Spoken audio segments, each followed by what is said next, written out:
C'est pas parce que vous comprenez c'est quoi votre offre, c'est pas parce que vous comprenez c'est quoi les livrables, c'est pas parce que vous savez qu'est-ce que ces livrables vont amener en termes de résultats que votre prospect va comprendre, d'accord? Donc j'aimerais utiliser quelques images ici, d'accord? Donc votre prospect concrètement il est là. Il est dans une île, d'accord, déserte.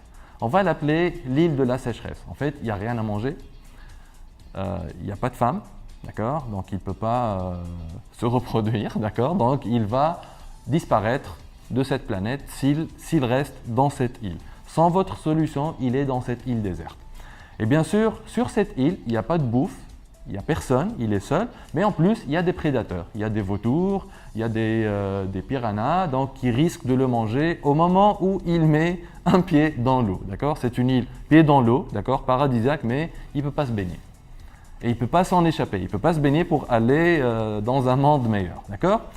Donc pour lui, clairement, rester à sa situation actuelle, qui est l'île de la sécheresse, ça revient à s'éteindre, c'est la mort, d'accord?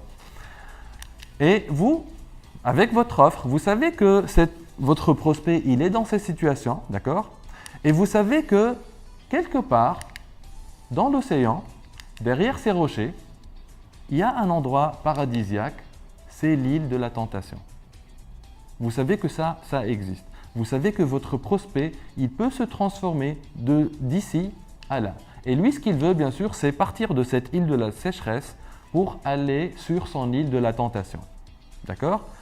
Le souci, c'est que bien sûr, il ne connaît pas le chemin. Parce que s'il connaît le chemin, il va y aller tout seul. Il ne va pas faire appel à vous. Et bien sûr, sur cette île, vous savez et vous décrivez ça à votre prospect. Vous pouvez lui dire, voilà, il y a une île paradisiaque, il y a des parasols, d'accord? Donc le soleil ne va pas vous percer la tête, d'accord? Vous n'allez pas attraper un coup de soleil. Il y a de quoi boire, il y a beaucoup de bouffe, d'accord? Il n'y a pas de prédateurs, il n'y a aucun risque. L'espèce, elle va continuer. Il y a beaucoup de femmes, vous allez avoir beaucoup d'enfants et votre descendance, elle va prospérer.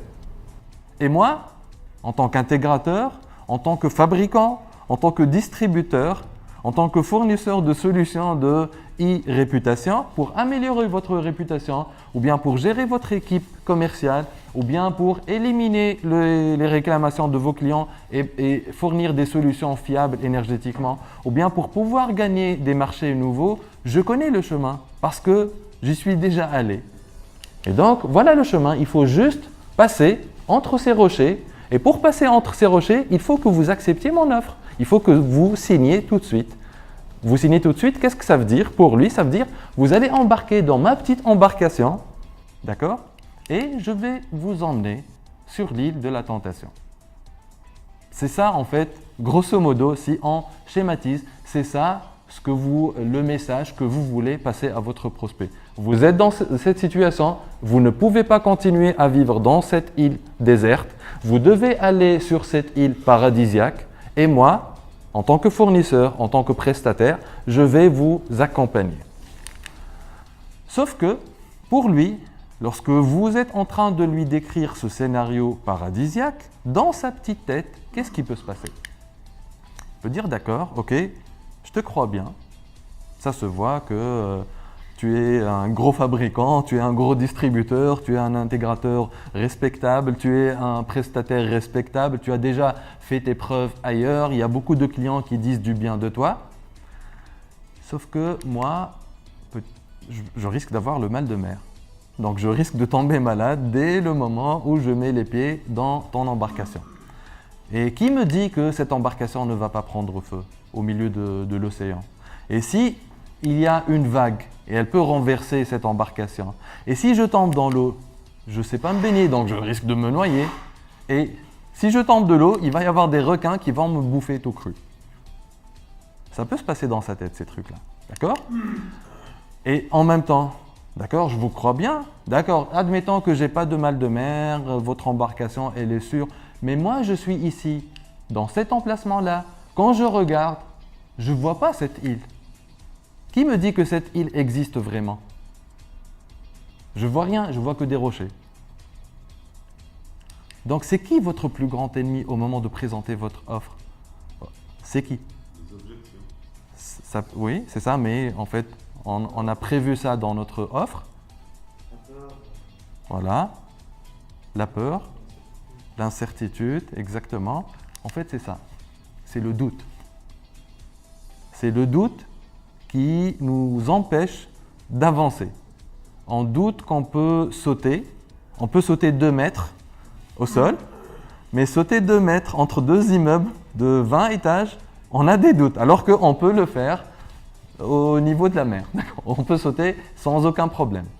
Parce qu'on doute qu'on peut trébucher et tomber. C'est ça qui tue l'être humain pour avancer. Pour chercher un nouveau travail, par exemple, on doute de notre capacité à assurer, donc on préfère rester dans notre île de la sécheresse que d'aller vers prendre le risque pour partir à la recherche de ce nouveau paradis.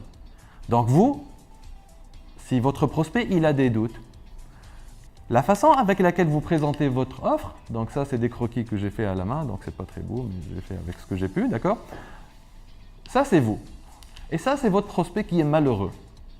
Et vous, vous êtes en train de lui dire, si vous lui présentez directement votre offre qui bloque les objections, qui lui présente les bonus, qui démontre la valeur, qui lui donne de bonnes modalités de paiement, qui lui donne la garantie, c'est comme si vous êtes là, vous dites à votre prospect, allez, viens, fais-moi confiance. Et lui, qu'est-ce qu'il pense?